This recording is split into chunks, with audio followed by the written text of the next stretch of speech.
Hello and welcome back. I am your host, Charles Musgrove of Answers That Count. Thank you for joining us for another exciting show. This is going to be a great show. I think all of our shows are great, but I'm really have a biased opinion on that. So stick around for this show. We've got a great guest, and it is not hardcore business, but it's stuff that really affects everyday business life and really everyday personal life. So if you want to check out our other shows, you know where to find them. We're on all your favorite podcast channels, and we're also on YouTube. We're on Roku TV, and we're on Amazon Fire TV. So when you go to those channels, be sure to subscribe and hit the notification button so that you'll be notified when we drop a new show. And just as a reminder, we are at the 30A TV station, and we're at Studio A. And the A is for Answers That Count. And I want to welcome our guest of the day, Melissa Hughes. Melissa, thank you so much for joining us. This is going to be a great show. Thank you for having me. It's a real pleasure. All right, so tell us where we are at October the 23rd, 2020. So tell me where are you coming from today? So what is your base at? I am in Naples, Florida. Naples, Florida. So we are in Santa Rosa Beach, Florida. So we're in beautiful, sunny Florida. And I don't know what your weather's like down there today, but our weather is just gorgeous outside. It's gorgeous. This is why we live here. It's Yeah, absolutely beautiful. it Yeah, is beautiful. And I hope we have a great weekend. But even if it rains, it's still going to be a great weekend. So we're going to have a absolutely. positive outlook. And I've learned part of that from you. So you've reinforced that to have a sunny outlook on every day that gets started. And that has been before we get started in the topic, tell us your expertise. I know that you're the author of two books, and I'm going to read this. It is Happy Hour with Einstein, and the second book is Happier Hour with Einstein, Another Round. So tell us a little bit about your expertise and what led you to write those books. So I have to go back just a few years. I started my career in a fourth grade classroom, That's and a long I time was ago. that, Wait a minute. Now yes, you I were not know. in fourth grade, but it was a fourth grade classroom.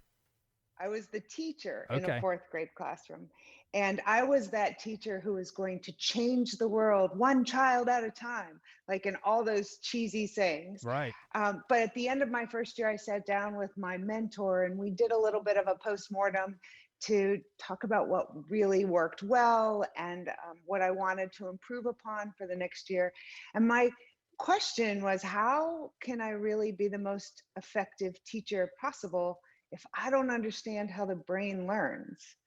And that was kind of where this neuroscience journey started. And for example, it would have been very helpful for me to know that cortisol actually shrinks brain cells and pierces the cell wall of neurons and actually kills them.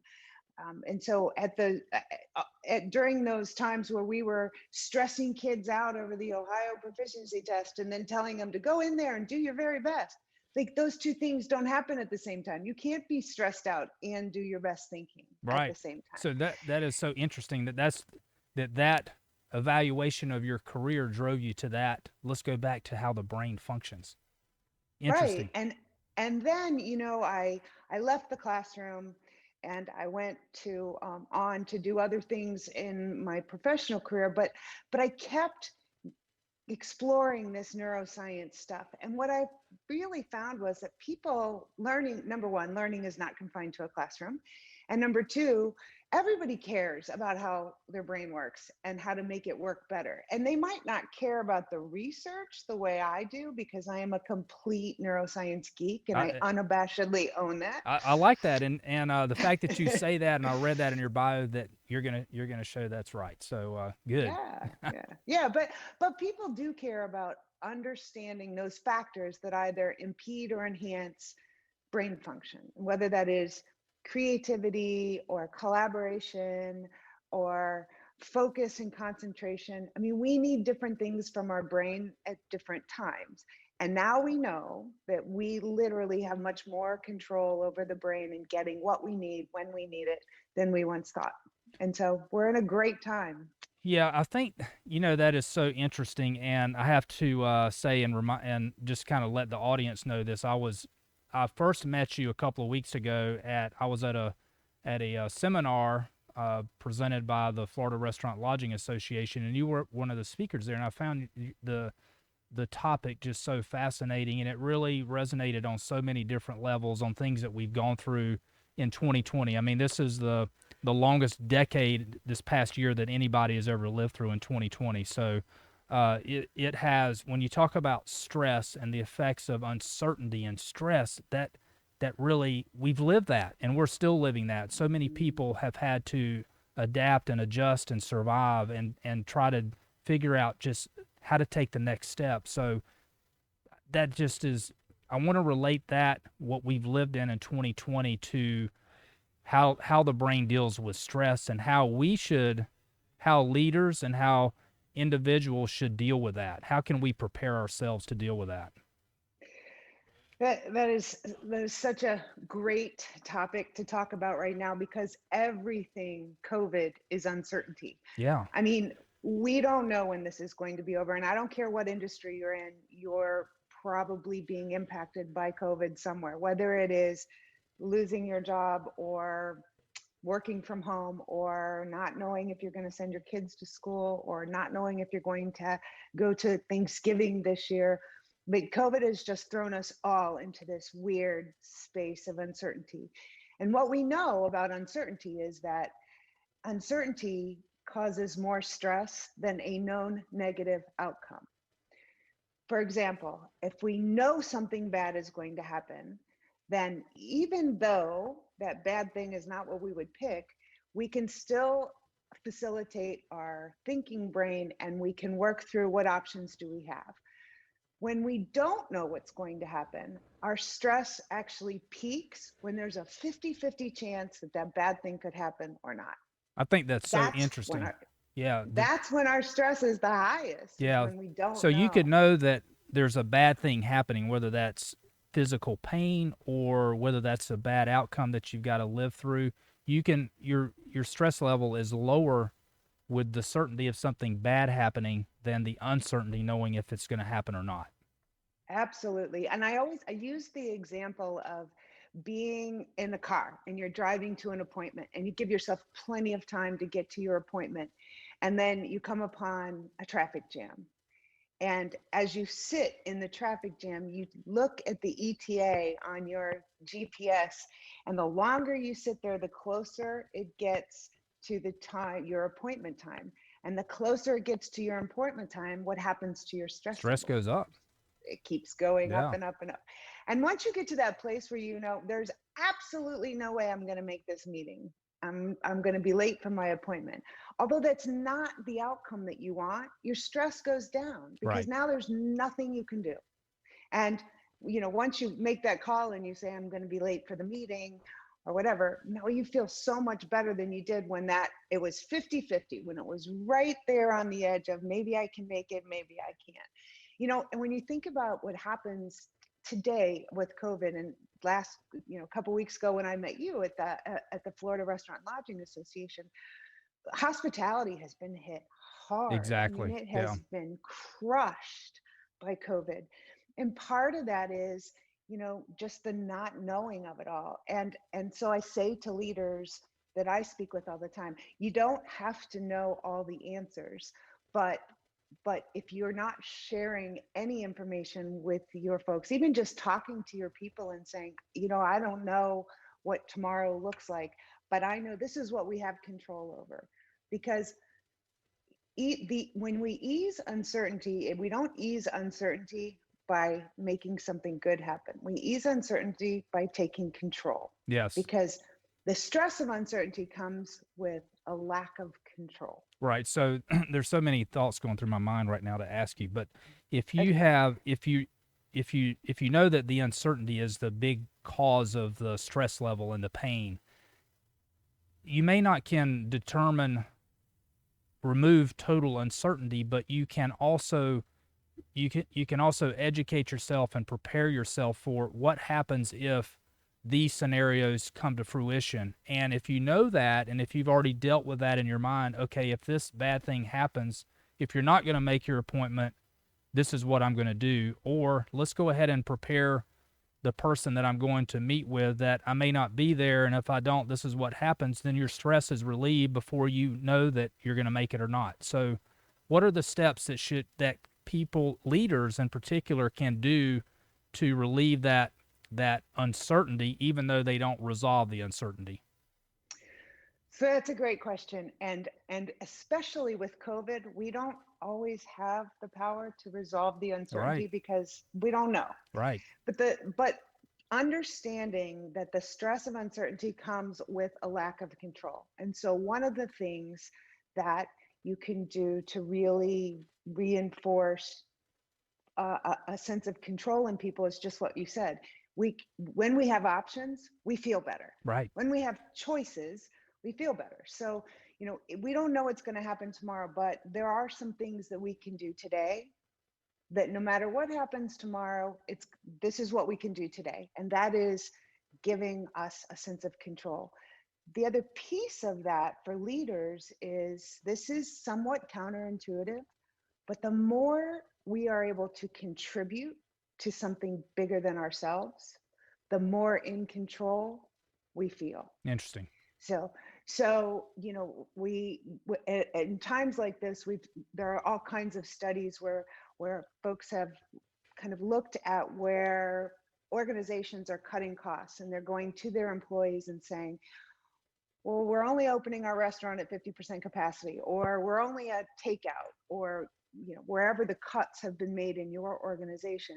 And so by giving people an opportunity to contribute in ways that they may not have been contributing before, like it's counterintuitive because you think, well, why would they want to do more work, or why would they want to do work Hmm. they weren't doing before? But framed in a way where they feel a sense of contribution and they can contribute to being part of the solution, Interesting. that helps ease their stress. Yeah, So it's a win-win, it's a double bang. So yeah. The we had talked about this off camera before also, but and if you go through, and I don't know if you participated in an active shooter training or preparation process before, but I've done that with our organization, and that's part of the easing the uncertainty as well, because all of this relates to when you're under stress, you're unable to, and I want you to explain this, but you're thinking, the thinking part of your brain is either disabled or it's diminished. So the more you can prepare in advance and go and have a routine or a memorized function, that you rely less on the thinking at the time that it's happening, and it's an automatic response.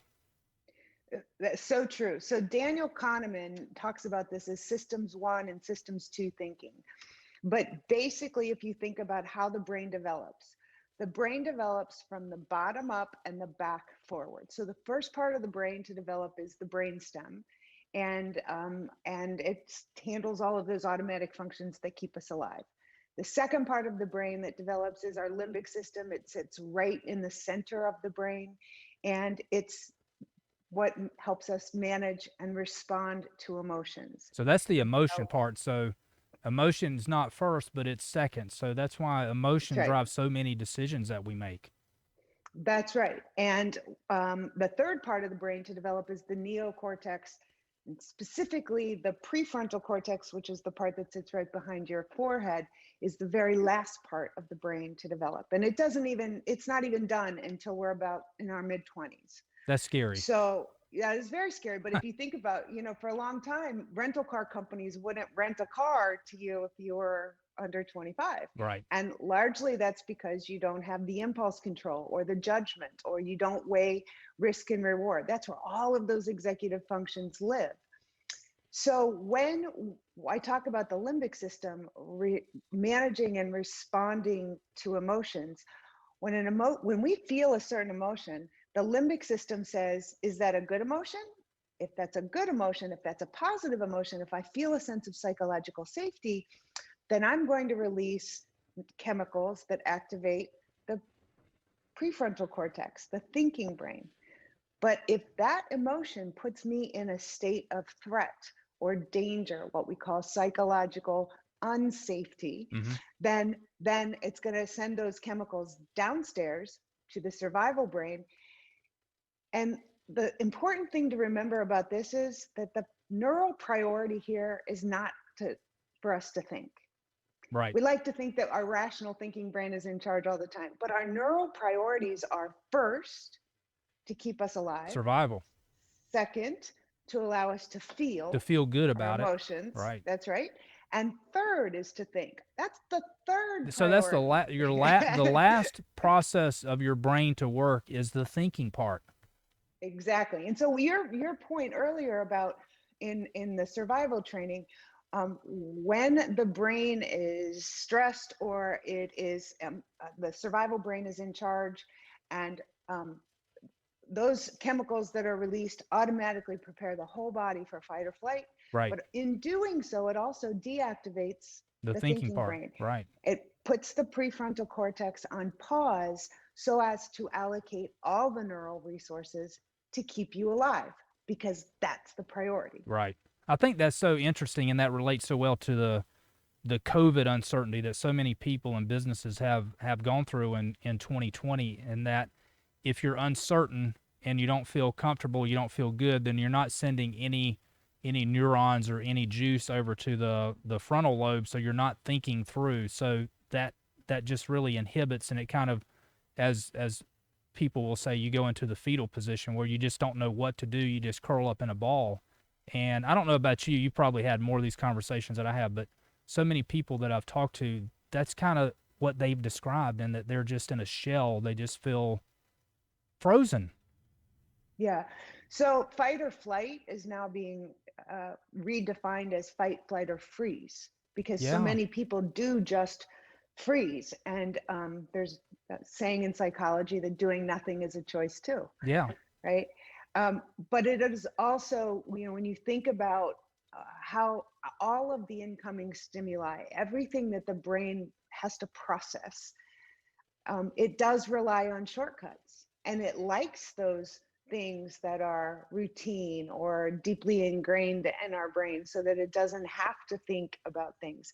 And when we are in those times of increased stress, our survival brain looks for those routines. It looks for those places where it doesn't have to think, where it can just rely on habit and Right. pattern. Yeah, the habit and the pattern. Tell the business owner how they can equip their employees, equip their business in these uncertain times. What should they do? How should they? I know communication is one of those things that's used to cure everything, but what Yeah. if the business owner is also dealing with these same uh, brain issues, and their brain is not functioning correctly? How do they have to get themselves in a state of position where they're able to communicate effectively and effectively help their employees? That's right. And I think the old saying, put the oxygen mask on yourself first, it Yes, really rings true here. Because absolutely. as a leader, your people are looking to you to see that they're trying to find out and ease their stress based on the signals that you're sending. Hmm. So that's number one. But that also doesn't mean that you put on this rosy exterior and you share that everything's okay with everyone if it's not. The part, like I said, people would much rather know bad news than wonder about bad news. Right. The unknown is always scarier than the known. So understanding that. And then as leaders, understanding what is it that you're doing to manage your stress levels. There's all kinds of things. If you're an exercise person, taking, maybe you're not going to the gym these days, but taking a walk outside does wonders for the stress level. And even something as simple as a 15-minute walk floods the brain with oxygen, so it makes you think a little bit better. Yeah. So that's good too. Music.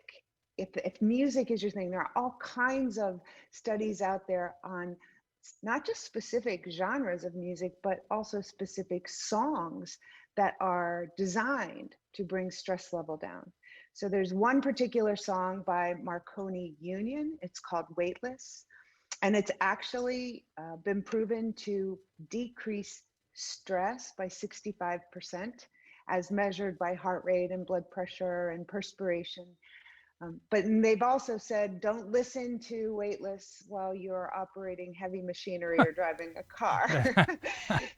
um, so whatever that, but whatever it is that you find you're doing to help reduce your stress, once you figure that out, then share that with your folks, because it does two things. It gives people another strategy to Right. try, Right. but it also says it's okay. I don't have all the answers and I'm stressed too, and I'm doing the best I can, because the other thing that people need to know is that they're not alone. Right. That's true. They're They part just of need to they're know part that of a they're not group. alone. Yeah. That's right. So if you do, we'll role play just a little bit. So if you're the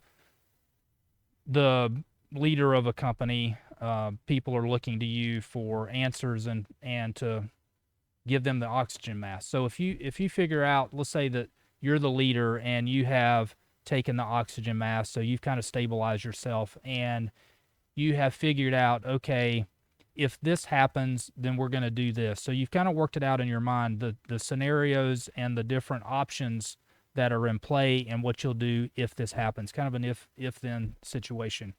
And then there's some of those that it would be healthy to communicate that to the employees. There may be some that maybe it's too bizarre or it's too out there that you give them options 1 through 3 and not 4 through 6. So that's probably, you tell me if I'm wrong in that, but there may be some things that it's probably not appropriate to share with everyone, but you need to give them the options that are most likely to happen and those that will give them a way to process the uncertainty. Absolutely. And I think the key is giving, enabling them to be part of the solution, Right, enabling them to contribute to making things better, however that is. Now, we're not going to fix our business overnight. That's not realistic. But there are ways that you can invite your people to contribute in different ways to be part of the solution. And I think, look, everybody wants to come to work and know that what they do really matters. right, And now more than ever, people are being asked to step outside those traditional roles and do other things. And maybe, I mean, we're doing it in other places. We're all right, working, many of us are working from our homes. So I think just having that conversation and saying, hey, Charles, this is what I'm struggling with. Do you have any ideas? How can we like navigate through this? There's got to be a way to navigate through this. And giving people a voice gives them a sense of control. right, I think that's the key. Just remember that people feel like they have no control over what's happening. right. The So uncertainty. that's right, giving them a sense of control is huge. Yeah. And it may be, I know this would be terrible to have the communication with people, but part of the survival of the business may mean that we need to have fewer employees, and some of the employees may be asked to work less hours, or you may reduce the number of employees that you have. So even though that's bad news, that if you confront people with that and how that will happen and the decision to be made, that puts people at, it removes the uncertainty, and at least they know if this happens, here's the bad thing that will happen, and I can deal with that.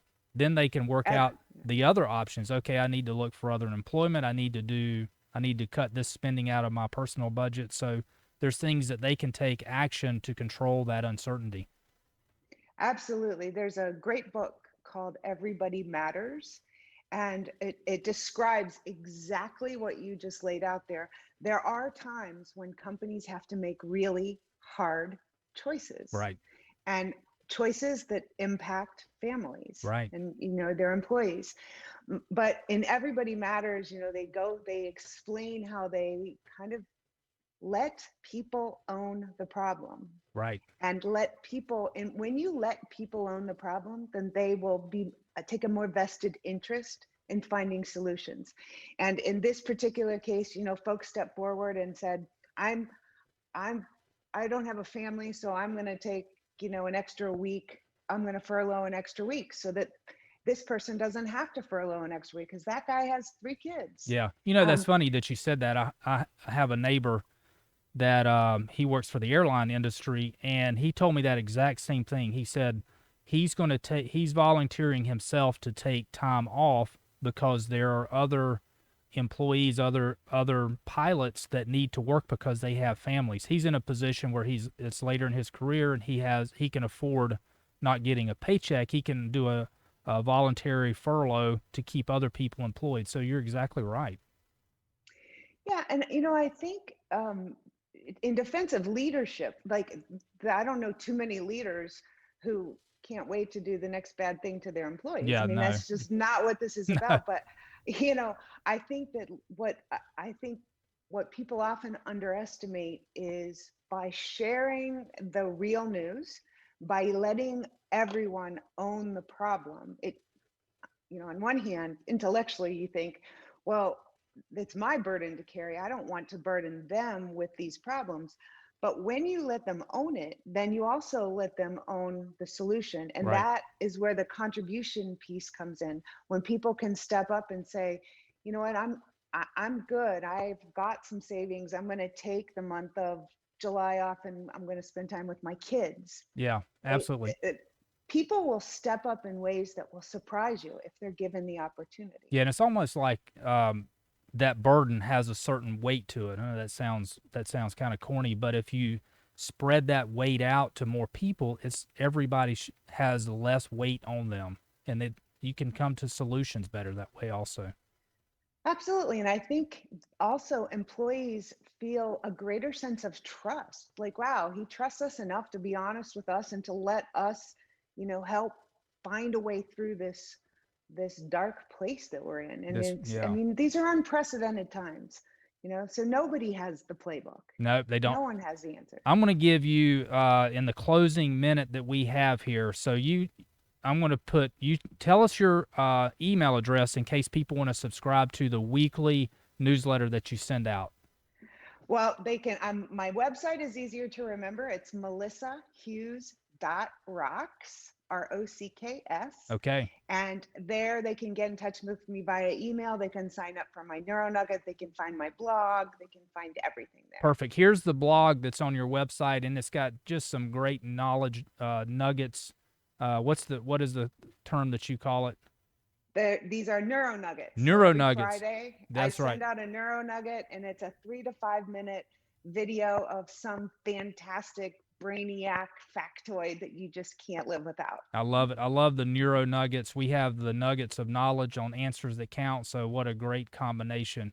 Melissa, this has been a great show. This is you just can't get enough of this stuff to really help you understand how the brain works and how that you can use that knowledge to better equip yourself for uncertainty, stress, and to help those around you, not just for yourself, but those that you come in contact with. So especially if you're a leader, I mean, what great ammunition, what a great tools to have to help your employees and those that really look up to you. Understanding how the brain works is the best way to build your collective intelligence. And that will give you an advantage over your competitors every day of the week and twice on Sunday. Melissa, it's been awesome. Thank you so much. This has been such a Thank you. delight having you on our show. We looked forward to having you. I want to get you back on another show because there's so much more we can talk about. So I'm going to welcome you back for a future show. I know you'll do it.